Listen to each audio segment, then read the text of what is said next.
KSAP Beats.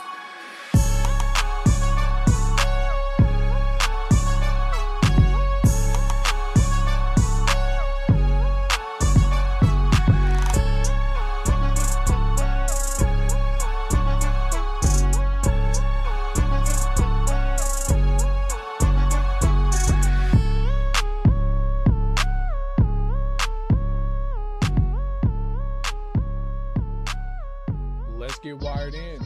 Let's talk about software development. Let's talk about some code or things going on in coding or theories, whatever. So I want to start off by talking about a poll that I did on Twitter over the weekend. So this was the question. How many cups of coffee do you drink daily while coding? I had 12 votes. And it was pretty interesting. It was split down the middle, like 33%. So I think it all depends on the individual. Me personally, I drink probably 3 to 5 cups of coffee. Sometimes tea. It all depends on my mood. But mostly I drink coffee when I wake up. That helps me get going, get like wired in, focused, coding. Then I'll take a break. I'll go for a walk, I'll eat, then I'll drink another cup of coffee if I feel like I need to. Then I'll drink another cup. Then I'll drink, usually every 2 to 3 hours, I might drink a cup of coffee. And then I usually have a shut off period, maybe in the evening, unless I decide I want to stay up all night working on some code or if I really want to get something done. But anyhow, I thought that was a pretty interesting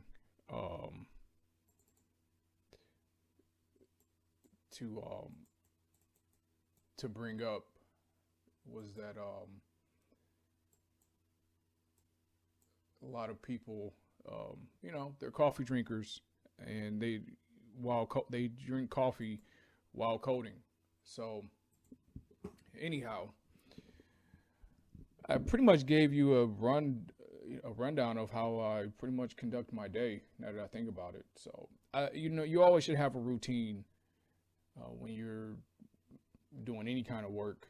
I think a routine is important. You got to have a day structured. But when you're a startup or you're running your own company, it's a little hard. And if you work a day job and then you do coding at night, a lot of developers, they'll work a day job and then at night or on the weekends, they'll work on their side projects. And I think their goal is to hopefully their side projects become their main source of income. So, and I think it will. I'm very optimistic about app development for indie app developers such as myself. I just think you just have to keep trying and you have to try to figure things out, and you can't be afraid to try new things. Speaking of trying new things, I'm going to talk about UWP today. Yes, again, UWP, which is Universal Windows Platform. Now, the reason why I'm going to talk about UWP, because I feel like developers should still consider the platform.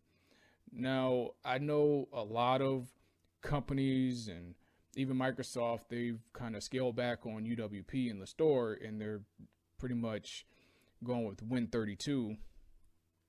But UWP is still, it's still good. It's still a good framework to consider.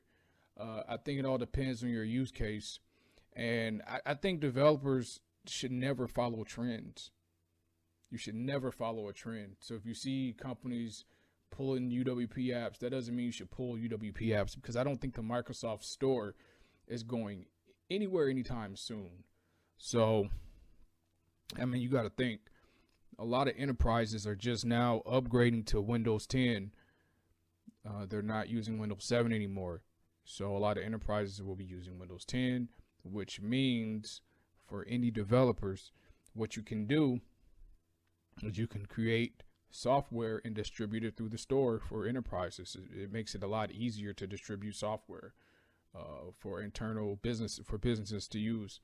So I think UWP, you can. I know a lot of people talk about the mobile, the Windows Phone, and everybody's so focused on the phone. And I get it. We use our phones, but you have a lot of devices. I think PCWorld.com, there's an article, and I think let me pull it up. On PCWorld.com, Microsoft did it. Windows 10 now powers over half of the world's PCs. Windows 7 market share continues to shrink, although Microsoft still will have its hands full persuading its entire user base to migrate before extended support ends in January. So I know a few other organizations, they've already migrated to Windows 10. So I think a lot of companies are just going to wait until the end of life support in January 2020, which is 3 months. So according to PCWorld.com, I think, let me see, I'm scrolling. I read this earlier. I think it hit over 50% it just reached over pretty much 51% market share, 50.99. And there are more than 800 million devices running Windows 10. 800 million devices. So if there's 800 million devices running Windows 10, why would you neglect releasing software for these devices? It just doesn't make sense. And I really feel like I think people feel like Microsoft, they're abandoning the store. It's not their main focus. So I'm going to kind of defend Microsoft for a second. You have to look at their perspective. They tried to get developers to develop for the platform. Do I think they could have done better at trying to persuade? Absolutely. But it's really up to the developers. I think if developers started really investing more on the platform, like publishing software, then Microsoft will put more into organizing the store and focus on UWP. I think developers were not really patient to let UWP mature, because when they heard of UWP, the only thing they really care about was Windows Phone. They didn't really consider desktops or Internet of Things or the HoloLens. So once Windows Phone pretty much is dead, I think the end of life support is, I think it's in December, or I don't remember. And so people just started neglecting the platform. But you have a lot of users that use desktop software. So as a software engineer, we have to think, okay, people are using their phones, but people are also using desktop computers. So you look at what Microsoft is doing with iOS and Android, specifically Android. With Samsung, I think it's the Samsung phone, where basically you can receive phone calls. I think you can receive texts. They have the Your Phone Companion app for Android devices. So they're basically integrating the PC with the phone. And as developers, we need to look at that and say, okay, how can we make a desktop version and a mobile version that's companion with the UWP version? And if you're a C# developer, you can accomplish this really easily you can create a mobile version using Xamarin Forms or Xamarin Native, whichever you choose, and then you can share that same logic and create a UWP version. It really, the development time should be very minimum if you're using C# and you know it really well. It shouldn't be too hard to make for all the platforms, because if you're building a Xamarin Forms, it'll work UWP, Android, and iOS. But I think we become so stubborn and we're like, oh, I'm just going to be an Android developer, an iOS developer. I'm just going to focus on Android and iOS, which is cool. Those markets are getting more crowded, and you have less crowded market in the Microsoft store. I mean, you have a lot of apps, but I think a lot of people are just putting out apps just to say, okay, I got an app in the store. Hopefully it makes some money. But I'm talking about good quality apps in the Microsoft store. You got to release good quality apps. Now, there are a few UWP developers that I've seen release some really good quality apps. And what I might do in another episode is highlight some of these apps. I'm going to do some research, and I might reach out to some developers to make sure it's okay that I can just talk about your app, talk about their app. But I want to talk about some of these apps. I'm going to use them and really highlight some really good developers in the UWP community. Great developers. I disagree when articles talk about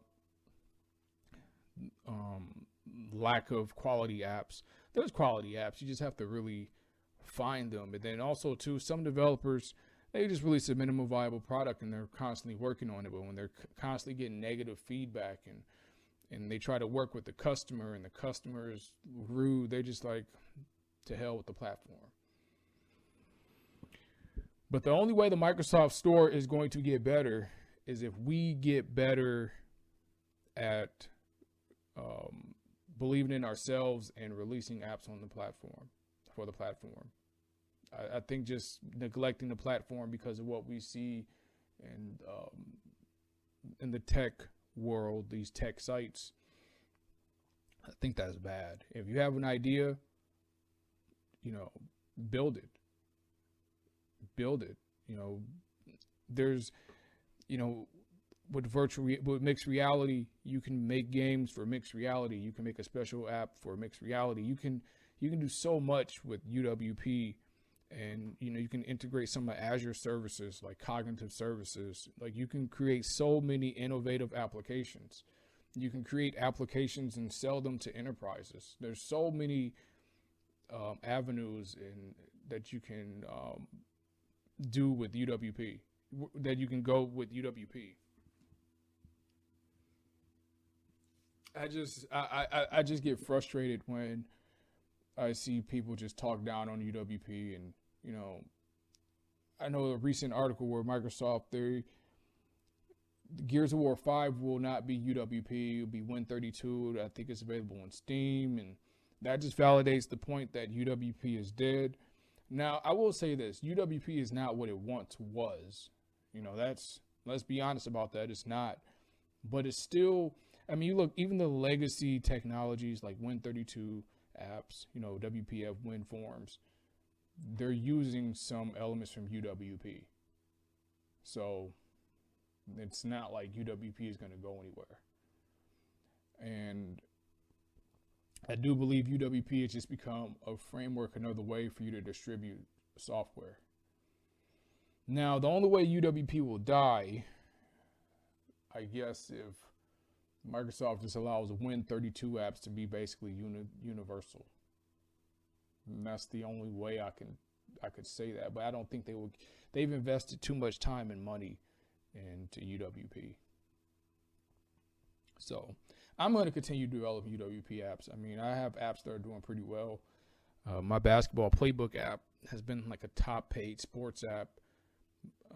Also the hockey playbook app here in the US has been a top paid sports app. So why would I just pull it from the store? Am I a millionaire? No. Am I rich? No, but I'm making money. I'm making more money from that version than the version on Android. So to the point where I had to make the Android version free. But I'm actually working on integrating the two apps. I'm going to have it to where you create an account and you can access information from the mobile desktop and the web. That's where we have to go. We have to think more universal, right? Not just native, not just web, everything. We have to consider everything. Will it work on the web? Will it work on the Xbox? People are using multiple devices. So devs, you should really develop for UWP.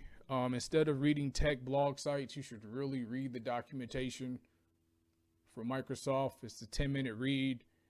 Read what's a universal Windows platform app.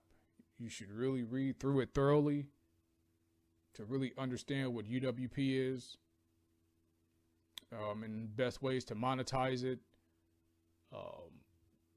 So don't just listen to tech blog sites and say, well, UWP is dead. First figure out, you can build UWP apps with C#, C++, Visual Basic, JavaScript. And then for the UI, you can use XAML, HTML, and DirectX. So basically you can use whatever language that you're comfortable with from those options, C#, C++, Visual Basic, JavaScript. So if you're a JavaScript developer, you can build UWP app. You don't have to learn a new language. They make it really easy for you to create UWP apps. But I know we like instant gratification. We want things to be done, and we want to make a lot of money. We want, in 24 hours, we want to have 500,000 downloads and be rich. But those days are over, whether you're using the Microsoft Store or Google Play or the iOS App Store. Those days are over.